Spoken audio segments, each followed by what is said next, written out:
పెళ్ళైన 20 ఏళ్ళ తర్వాత భార్యాభర్తల మధ్య స్పర్ధలు వచ్చి గొడవ అవుతుంది. నీతో ఉపయోగం అంటే 20 ఏళ్ళతో అనవసరంగా నిన్ను సాగుతున్నా, ఏ పని చేయవు నువ్వు, ఉపయోగం లేదు నీతోని అని నానా గొడవ చేస్తాడు. భార్య మనసు చివుక్కుమంటది. ఆ రోజు రాత్రి ఒక లెటర్ రాసి పెడుతుంది. నా వల్ల ఉపయోగం లేదు అంటున్నారు కదా, నేను స్వతహాగా బ్రతికితే చాలా ఉన్నత స్థాయిలో ఉండేదాన్ని, నీకోసమని వచ్చి చాకరీ చేస్తే నన్ను చాలా బాధ పెట్టారు, నేను వెళ్ళిపోతున్నా అనేసి చెప్పి లెటర్ పెట్టేసి వెళ్ళిపోతుంది. ఇలాగ లెటర్ చూసుకుంటాడు, చాలా సింపుల్గా తీసుకొస్తే పోతే పోనీ అని 2 రోజులు గడుస్తుంది.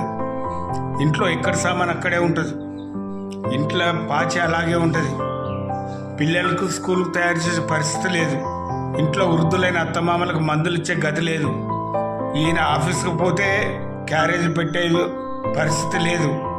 2-3 రోజులల్లో ఇల్లంతా తలకిందులు అయిపోతుంది, పరిస్థితులు చాలా ఘోరంగా ఉంటాయి.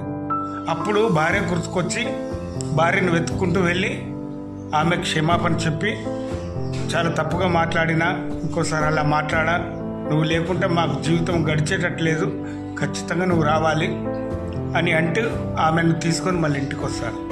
మిత్రులారా, ఒకటి గమనించండి, భార్య అనేది ఎక్కడో పుట్టి ఎక్కడో పెరిగి అన్నీ సర్వస్వం వదిలేసుకొని నీ కోసం నా కోసం వచ్చింది. అటువంటి స్త్రీమూర్తిని మనము ఊళ్ళో పెట్టి చూసుకోవాలి, అన్ని విధాలు ఆదరించి నికార్సైన భర్తలాగా ఉండి ఆమె చేసే సేవలకు మనము ఏమి కూలి ఇవ్వట్లేదు, బుక్కెడు అన్నం పెడుతున్నాం.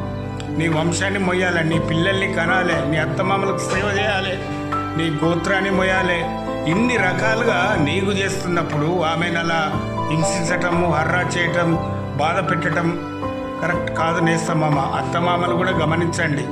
కాబట్టి భార్య విలువ అనేది ఈ ప్రపంచంలో ఎవరు వెలకట్టలేరు. ఏమంటారో కామెంట్ చేయండి.